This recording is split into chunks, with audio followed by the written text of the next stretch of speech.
Alright everybody, today we're going to talk about PELOPS, the new fusion in the game. What the champion does, where it's good at, where it's not, what you should do, if you should get him or not, and also a few upsides and downsides of actually committing to the fusion right now. So there's a lot to talk about today because, again, we had new patches coming in, so some things changed and that affects the fusion at least to some extent. And with that in mind, we're going to jump straight in and take a closer look at PELOPS. So PELOPS is the anniversary fusion for Raid, 7 years of the game.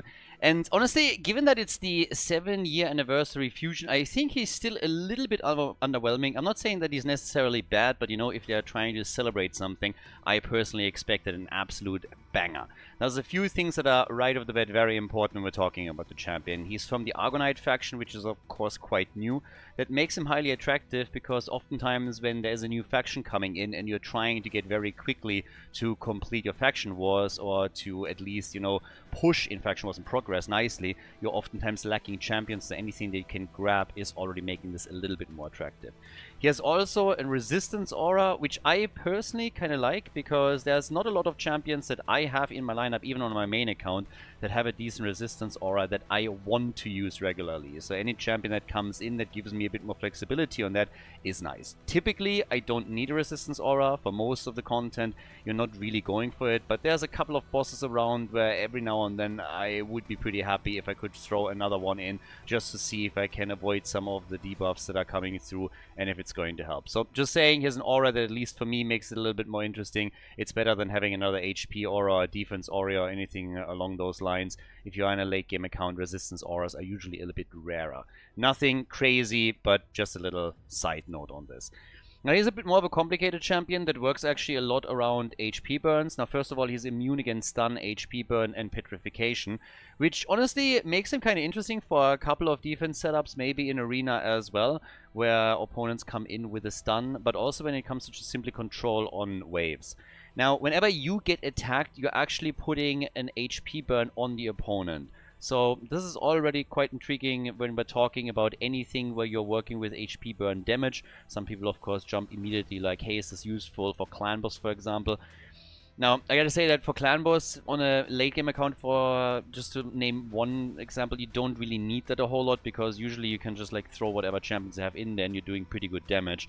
When we're talking about anything along the lines of Hydra, that would probably be more interesting because there you're also working with your clan to win a Hydra clash. But generally, this is of course something that you can use. There's a reduced chance of it happening when you have a decent defense on you, and then we have also a similar mechanic when we're talking about petrification. In this case, you don't get 100% that you apply, but you have actually a 50% apply, and again, it gets reduced when you have a decreased defense on you.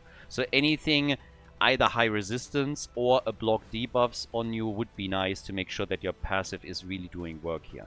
But this is something that is actually also interesting in Faction Wars, because in Faction Wars Hard, they oftentimes have some mechanics where in order to get 3-star on a stage, you have to, I don't know, apply a certain amount of HP burn, just one example. This could be the case here, so he might be really nice, a tool for the Argonites faction to get to a really good score in Faction Wars, get a couple more rewards there, and, you know, work towards getting the mythical then at the end of it. And Faction Wars Hard is kind of the hardest content in the game right now. So that just as a little bit of a side note information here, again, could also be very useful when we're talking about certain lineups that you're trying to run in Team Arena or maybe even in Siege, so keep that in mind. Now with the A3, we have at this point, we have a lot of buffs that he brings in with his A3 at the end of the day. You have a Magma Shield that comes in, you have an increased attack, and also you have a Taunt. So all of that, decent control, and you will be on a 3-turn cooldown if you actually book him. The shield that you get is also quite nice, and it's based off the max HP of PELOPS. And then on top of that, you also have a decreased damage for all of the allies, and once more, similar to the passive, it's all hinging on whether or not you have a decreased defense buff on you. But this is a really nice tool to keep everybody alive on the team, so for PvE content that's already very neat.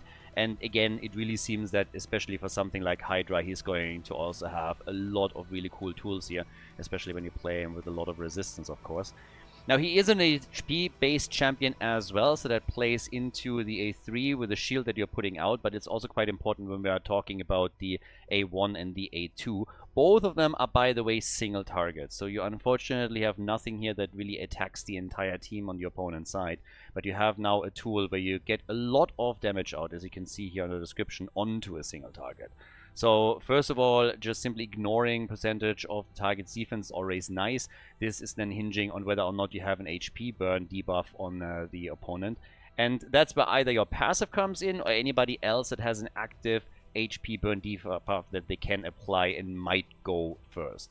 Now, the damage that you have here, you can really start stacking that up pretty aggressively, especially if there are debuffs on the opponent. And let's say, for example, you operate him together with a poisoner or anything else, then you can very quickly make sure that you're getting a lot of extra damage out, up to 200%. So there's really a punch that you can pack with the A2. And obviously, multipliers are quite important here as well.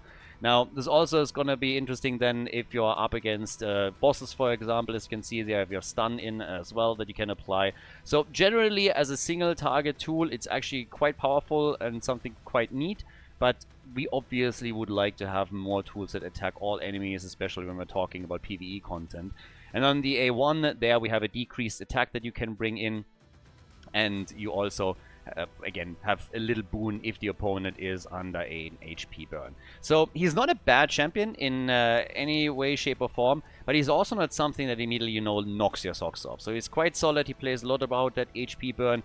He really hates having a decreased defense on him that basically, I don't want to say ruins him, but it moves, it actually like negates a lot of the nice tools that he has. Having, for example, as a passive effect on your A3, the decreased damage while the champion is not actually on a decreased defense debuff is kind of neat.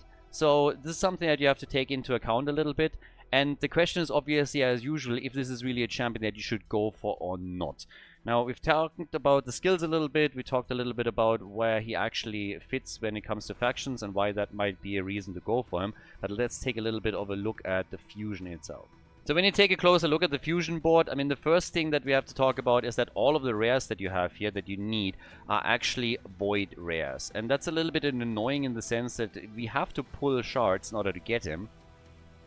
If those rares that we need for him would be anything else but void, that would be a lot easier to accomplish, because there's a high chance that you're going to pull one of those rares maybe as well, and they clearly try to make sure that doesn't happen, so that you have to actually commit to the events that they're rolling out anyways. So this already makes it for some people maybe not that attractive, just generally speaking. So just a little bit of a side note. Personally, I love the fragment events a lot more than I like the fusions, but hey, that's what we're getting here. One of the problems, or well, maybe not one of the problems, but one of the things that they did is they actually tied this to a champion or hero's path, and a lot of people are not too happy about that. And when we're looking at the hero's path, you will very quickly realize that you actually need to pull a lot. So the best way, as usual, to get points for this is to actually summon champions and use your shards. And we basically have to get all of the rare fragments that are available here. So this means that you have to go through the middle. You need a lot of keys for it, so you need to get all of the keys first. You have also a shot of going straight for the epic. But if you're trying to get the rare, I believe it's in total 126 blue shards, ancient shards, that you have to pull for the second rare over here in the middle. So that's a ton.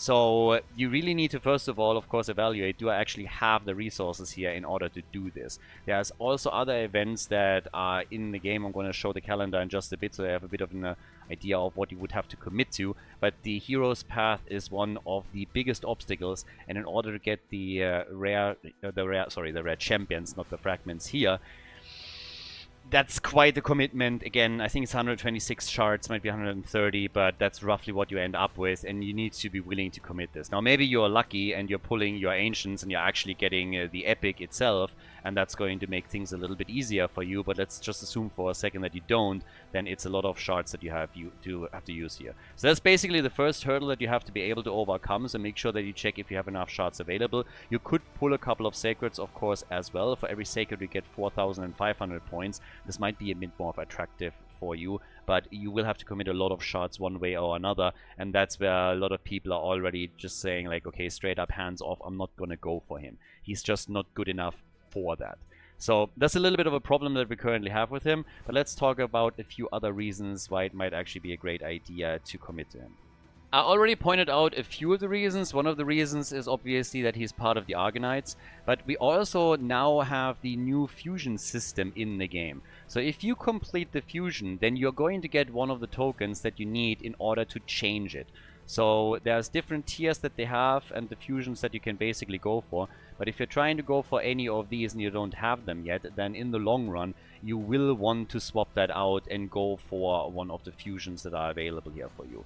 And that will cost you some tokens. So one of the big advantages of committing to him, if you can, is that you are going to get one of the tokens too. So you have basically him being part of Argonauts. The whole mechanic set that he has is already indicating that he might be useful in Faction Wars Hard, because it is to be expected that they're going to use for a full completion of 3 stars on a stage something along HP burn and other tools, and he seems to be quite good for that. So this is obviously me making assumptions, but you might have struggled in Faction Wars Hard already on some stages where you just didn't have the right tools available and you couldn't break through to complete it fully with a 3-star system. So now that we have him here, he could be good for that. So first of all, Faction itself is good. He also has a toolkit that seems to help you later on with Faction Wars Hard.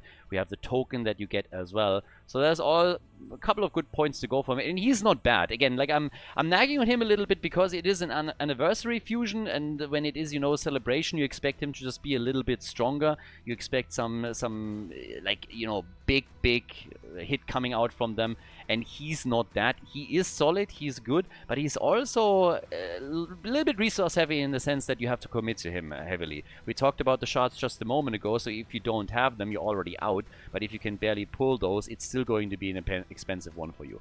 Now, thankfully, when we're talking about that, they are currently on the Shard Summit, at least on the Ancients, giving us an event where you get a second legendary when you pull one. So if you're closer to a Mercy system, or you have to pull 100 and whatnot, 126, 130 of your Ancient Shards, you can expect that you're actually going to get something here, and then you will get a second legendary. So at least we have that going on for us. But let's take a closer look at the actual calendar so they have more of an idea of what you have to commit to in total outside of just that anniversary path that I just showcased a few seconds ago. So here we have the full calendar for him with the anniversary path. Again, this is like the start of it. You get a lot of the stuff here. So you get a lot of the Sunken Sentinels through that alone. And then towards the end, we have another champion chase. Now that gives you some time to also get some shards back, obviously, and work through those. But it is quite the commitment here.